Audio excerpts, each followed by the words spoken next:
My name is Pedro. What's up, guys? Ark. Where are we headed to right now, Art? Going to a drifting event, Lone Star Drift out here in Houston. Right now we are in Sugar Land.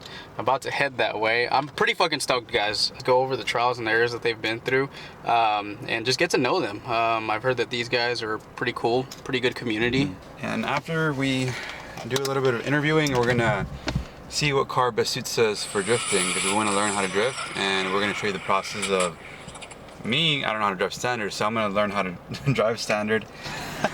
And I've been teaching him though. I have been teaching. I've been trying to teach him. He's getting the hang of it.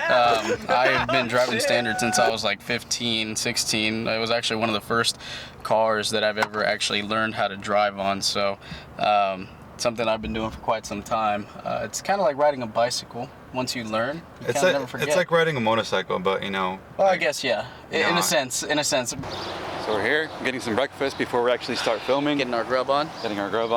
Get some coffee because I need some caffeine. Yeah, we need to wake up, and after this we're gonna head out to MSR.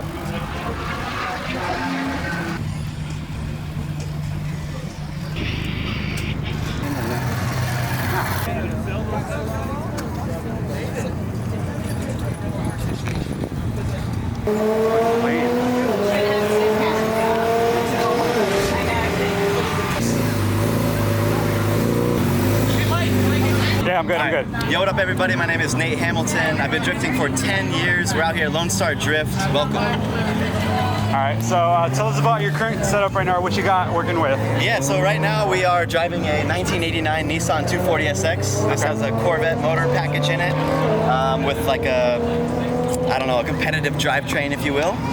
So this is kind of like a fully built for drifting car. Okay. And what made you want to get this 240? So 10 years ago, 240s were kind of like the new 350Z, if you will. So this was an affordable package that was really known in Japan as like a competitive drifting car. So yeah, for me, it just fit. It was affordable, and we started from here. All right, so if you're just getting into drifting, I would recommend a 350Z. Is a 350Z. Best choice you could have. Those are basically like the new 240, right? So there's a lot of components you can buy off the shelf to get you rolling. Keep the motor simple. Just have fun, know that you're gonna mess the car up, and enjoy the process. All right. Yeah, a little background on how I personally got into drifting. I was introduced from a buddy who basically took me to a parking lot and we did a bunch of donuts, right? And so from there, I started to learn how to do a donut. And then once I could get a donut, I learned how to do a donut the other way. And then we learned figure eights, and we really just took it like step by step as it would rain in industrial parks on the street. But nowadays, you got enough tracks and enough events, so don't follow my lead. Giving you guys a little tour of the car that we built. So again, this is a Nissan 1989. We have it wrapped in a 2F bumper, so the style, the aesthetics. We're working with a company called 2F Performance. From there, we roll around, we have the Ike RPF 1s. These are a really, really lightweight wheel that are super strong. So for example, these are 18s and they weigh 18 pounds. Our fronts are 17s and they weigh 17 pounds. Behind this package here, we have BC Racing coilovers. They're the ER spec stuff. It's pretty adjustable. So they have a BR set. If you're kind of a beginner, you can start there. So that's pretty cool. Walking to the inside of the car, we have some Sparco seats.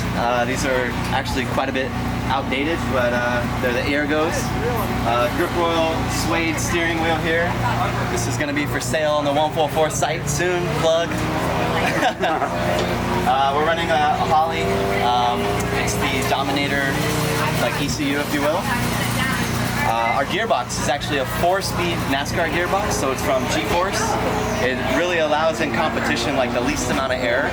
That runs to a drive shaft shock drive train, if you will, and then the rear end is a quick change winters. So we're doing a lot of the rear gear adjustment, not in the transmission, right? So we swap the rear gears, and that's how we're able to just do the 1, 2, 3, 4 and keep it rolling. So yeah, a little handbrake from ISR.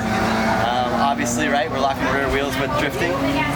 And then the motor package is a Golan engine. It's specialized for us specifically. You can also call them and order the 144 motor. So that's pretty special.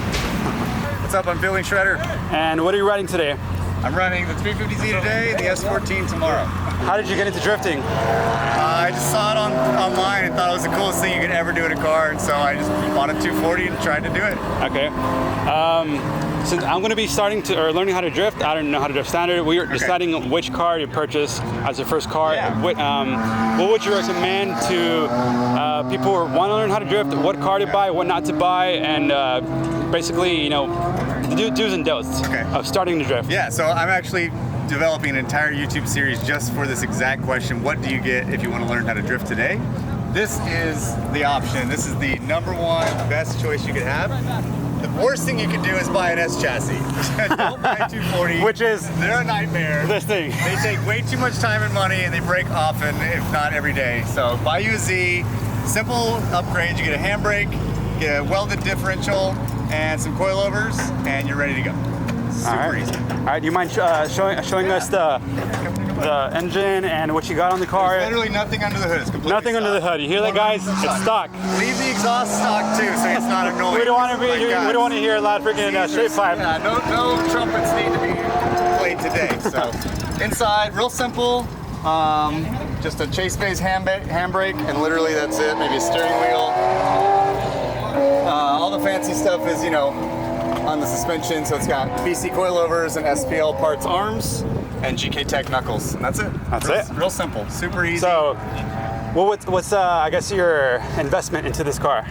So you can get a car like this for around $2 or $3 grand, and then you can spend about another 2 or 3 in mods to get it about here. Which includes? So the coilovers, $1,000. The welded diff is about $100. The steering knuckles, if you want to get them, are $200. Plus you got to install them. All the suspension arms, you don't have to get every single one. It's great if you do, but you can just get away with the camber and tow. So the rear arms, couple $100. Literally nothing up front. You can do bushing replacements if you want, but you don't have to mess with that. It's super easy, just simple car, and just really focus on seat time. So like this car is about $5 a lap to drive, and that car is $50 a lap to drive. 5 to 50. Yeah. So it's like a 10x return. You know, it's maybe not as fast, doesn't make as much smoke, doesn't sound as cool. You're gonna get some smiles. Yeah, there's certainly a lot of things about it that are not that, but as a simple car to learn how to drift and not worry about smashing stuff or, you know, tearing up expensive things, a 350Z is the best bang. Hear that? That's awesome, man. Oh yeah. Tell us about these wheels. Yeah, so these are Enkei Kojin. So it's an 18 inch, 18 by 9.5. In the rear, actually 18 by 8.5 in the front. And I've got 235 Kendas on the front and 265 Kendas on the back. And again, just simple seat time type of setup. I know I keep saying that, but it's true. Like these Kendas, you'll get 50 laps on a pair of tires, which is unheard of. And they, you know, have good grip and they're consistent all the way through. And that really helps you go out there and drive. You know, you don't have to worry about, did I bring enough tires? Do I have enough money to buy tires? Do I have enough wheels? Do I have to swap them out every 3 or 5 laps? You just go out there and have a good time driving and not think about all that other stuff. Alright, so this is my S13. It is powered by a built SR20. Has a stock S15 turbo on it, it's running stock injector, stock ECU. That is because I drive it in the Texas Street Legal series, which means you can't run bigger than the stock turbo and whatever the motor the car came with. Basically, it keeps the car simple, reliable. That's about it. I built it 3 years ago. Been going strong ever since. Okay, and how long have you been drifting for? I've been drifting since 2013. 2013. Okay, and what got you into drifting? Who got me into drifting? Well, so I was in high school at the time, or I had just gotten out of high school.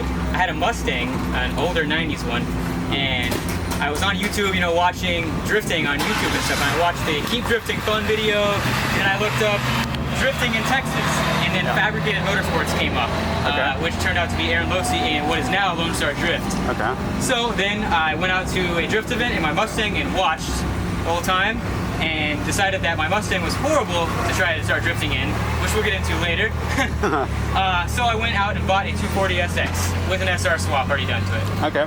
So as me starting off drifting, what car would you recommend for me to start, and what to focus on when working on that car? Okay, so just as a general starting point for drifting, I think the best thing you want to have is a reliable car that you don't want to have to work on, just so you can mainly get seat time. Unless you are mechanically inclined and you love working on cars, then go buy like a 240 or I guess I would. E36s are pretty reliable, but still you need work on them. I'd say the easiest car to maintain and rely on is a 350Z. I had one, I didn't do anything to it, worked every time. Okay, what happened to the 350? I traded it for a Skyline. Skyline, oh shit, where's that Skyline? It was a once in a lifetime deal. It's my daily driver. Okay, nice. All right, so tell us. But the Z is here actually now, yeah, you'll probably see it on track. Tell us about your sponsors. Alright, so this year, sponsors are including Kenda Tires, help me out with the rubber. We got Enki Wheels, got Enki TX5s, Toyo Rad, radiator, keeping the car cool, BC Racing, coilovers all the way around, NRG seats and steering wheel and harnesses.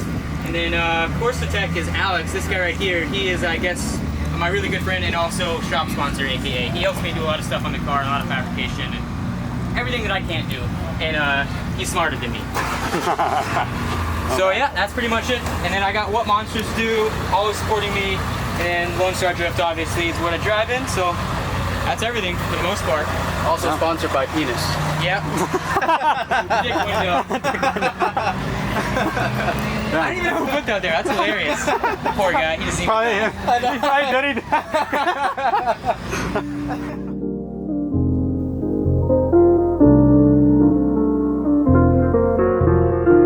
Patrick Carson won. Texas State Eagle this year.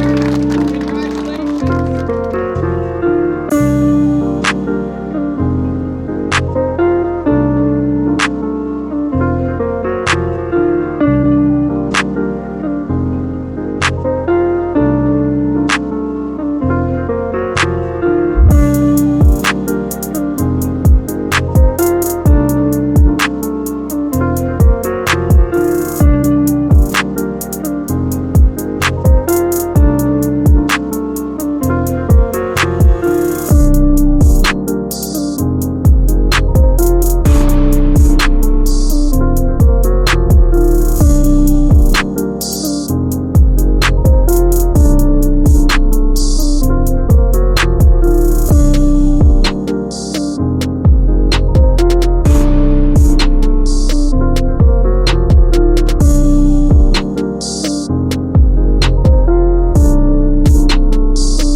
Alrighty, we are out of here and headed back home, guys.